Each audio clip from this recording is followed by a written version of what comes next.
OUTA subsidiary WaterCan lodging now a criminal complaint against two Joburg officials for allowing sewage to flow through two sewage works into the Klip River, which feeds into the Vaal River. WaterCan says the former city manager, Brian Maduka, and the current manager, Floyd Brink, are responsible for letting water flow from the Groot water treatment plant to the Bush plant when its generator broke down. Now, the Bush plant can't manage the load, and the sewage is flowing into the Vaal River.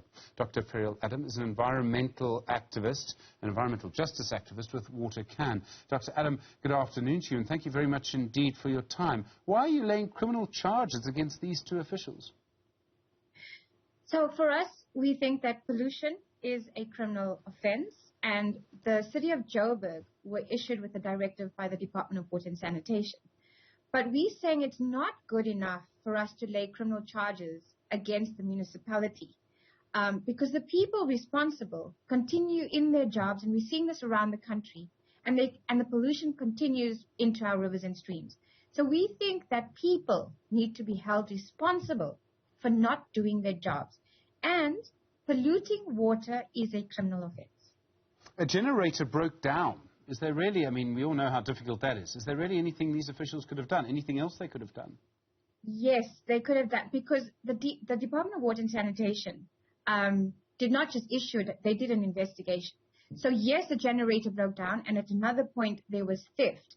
But the city was given a directive to say you needed to comply with these instructions, you needed to give an action plan within 7 days, and the pollution needed to stop. The sewage into the rivers needed to stop with immediate effect.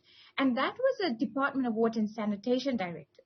So it's not as if it was something we're asking that's, unheard of. But they did not comply at all. What impact has this actually had on those water areas, on the Klip River and then the Vaal River? I mean, it's raw sewage, right?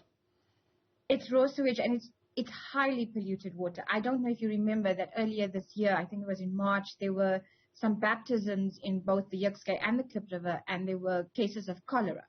So they think that it could have been linked to the water itself. But also, it's extremely high levels of sewage in that. We did a test a few weeks ago, and we got a count of 101,000 E. coli. And for drinking water, you should have no E. coli.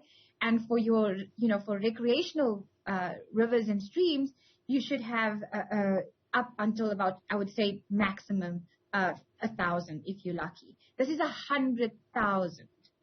Count of E. coli. So it's quite polluted. You shouldn't be walking in that water.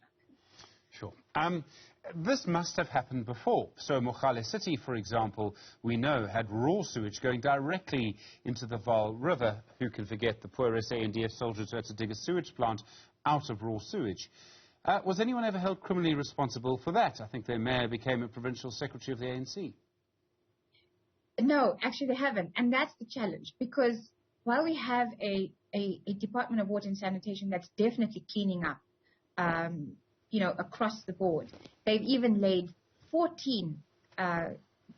criminal charges against 14 municipalities across the country for exactly this kind of thing. What we're saying, it's not enough, because one of the things you could have with such a charge, Stephen, is you could be asked to pay a fine. But the municipality pays the fine, and that is taxpayers' money. And so we're saying that, so this as a criminal charge against municipal managers, probably one of the first few that have happened and will be happening in the near future. Dr. Adam, I mean, it's a bit like corporate responsibility, when a company does something wrong. And in the past, the individuals get away with it and, they keep their pay packets.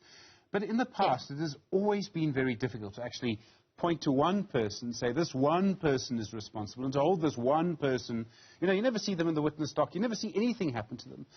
Do you really believe it's going to be different this time around? We have to try, Stephen, because our state of our water and our rivers are in an appalling, waste, a mess, I should say. And we're just using basic National Water Acts. The regulation is there that allows for it. So justice must prevail. And I think that you're right, that so often people get away with it. We don't have people being held accountable. But we have very clear legislation that talks about the polluter paying. And the municipal managers are the the heads of the municipalities, the organizations. So the buck has to stop with someone. We can't keep just polluting our waters and thinking this is going to go away with just charging the municipality. We have to hold people responsible. People need to be in those positions and feel that they have a responsibility to the people that they represent. Dr. Ferrial Adam, thank you, an environmental justice activist with WaterCan.